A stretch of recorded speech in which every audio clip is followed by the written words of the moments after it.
এই পৃথিবীতে আবার নেতৃত্ব দেওয়ার জন্য আসবে ইমাম মাহদী। বলেন আল্লাহু আকবার, জোরে বলেন আল্লাহু আকবার।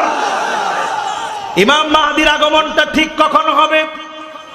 এই আয়াত থেকে ব্যাখ্যা শুনেন, এই আয়াত থেকে ব্যাখ্যা শুনেন। ওয়ালা তাহিনু ওয়ালা তাহজানু ওয়া আনতুমুল আ'লাউনা ইন কুনতুম মুমিনিন।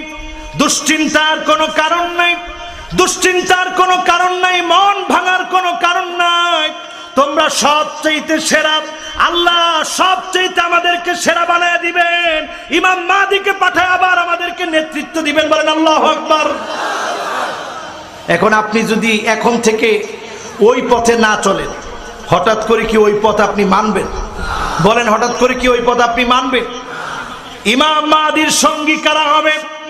ইমাম মাহদীকে সবিস্তারে আজকে কথা বলবো। বলেন ইনশাআল্লাহ।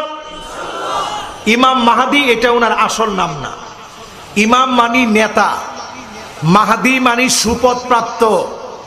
তাইলে ইমাম মাহদী মানি সুপদ প্রাপ্ত নেতা। যিনি পথ দেখিয়েছেন তিনি কে? জোরে বলেন, তিনি কে? ওনার আসল নাম হচ্ছে মুহাম্মদ বিন আব্দুল্লাহ। বলেন আসল নাম কি? সবাই বলেন আসল নাম কি?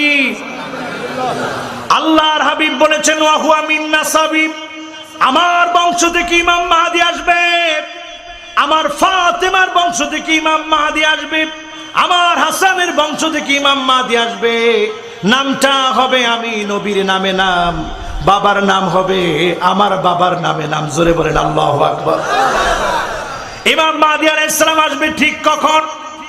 ওই সময় আসবে সালাসাতুন কুল্লুহুম আবনাউ খলিফা, খলিফার ছেলেরা, রাষ্ট্রীয় প্রিন্সরা যখন যুদ্ধ লেগে যাবে, মারামারি লেগে যাবে, প্রিন্সদের ভিতরে যখন সংঘাত